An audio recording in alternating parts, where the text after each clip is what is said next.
Europe 1 Soir.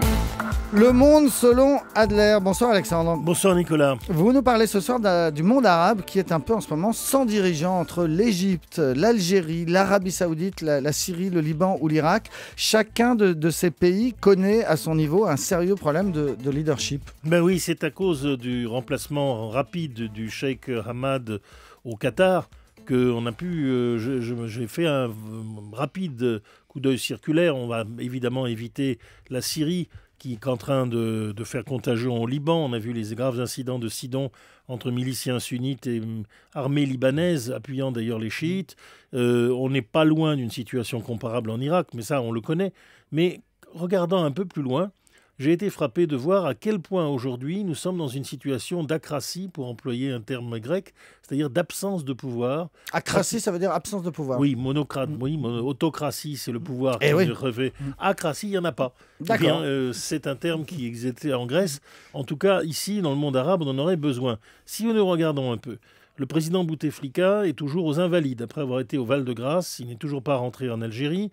Tout le monde s'agite pour la succession. Personne n'en parle ouvertement, mais enfin, il y a une espèce de vide du pouvoir en Algérie. La Libye, c'est un vide du pouvoir depuis maintenant 2 ans. En ce qui concerne maintenant les deux grands États du Machrek, de l'Est du monde arabe, l'Égypte et l'Arabie Saoudite, la situation est presque aussi mauvaise. En Arabie Saoudite, le roi Abdallah, qui a près de 90 ans et un état de santé réputé mauvais, a passé la main à un régent. Le premier régent, en manque de chance, est mort d'un cancer. Le second n'est pas vraiment régent et la jeune génération s'agite. Il n'y a plus personne qui est décisionnaire dans le plus grand pays du monde arabe et le plus riche. Quant à l'Égypte, eh bien, le président Morsi subit maintenant une contestation radicale. Il y aura des manifestations. On sait déjà qu'elles vont s'en prendre au siège des frères musulmans.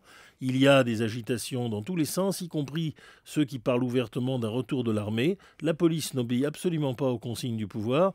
Bref, nous sommes aujourd'hui au bord d'une certaine anarchie égyptienne pendant que la situation économique reste très sérieuse. Et nous avons déjà mentionné la Syrie, le Liban, l'Irak. Le Yémen est une fédération de tribus qui n'est pas véritablement dirigée. Alors, qu'est-ce qu'il nous reste ? Oui, c'est la question que j'allais vous poser, parce que tel que vous le racontez, c'est impressionnant. On a l'impression qu'il n'y a aucun chef dans tout le monde arabe. Dans tout le monde arabe. J'aurais dû parler aussi de la Palestine, où Gaza et la Cisjordanie restent disjointes, et où le Premier ministre Salem Fayyad, qui était un homme apprécié, a dû donner sa démission. Mais il nous reste le Maroc, à un bout, et le sultanat d'Oman, à l'autre bout, c'est-à-dire 2 monarchies traditionnelles. On pourrait ajouter la monarchie jordanienne, qui n'est toujours pas tombée, et qui, parce qu'elles ont sans doute une autorité qui vient de très loin, arrivent d'une certaine manière à faire travailler ensemble les différents partis.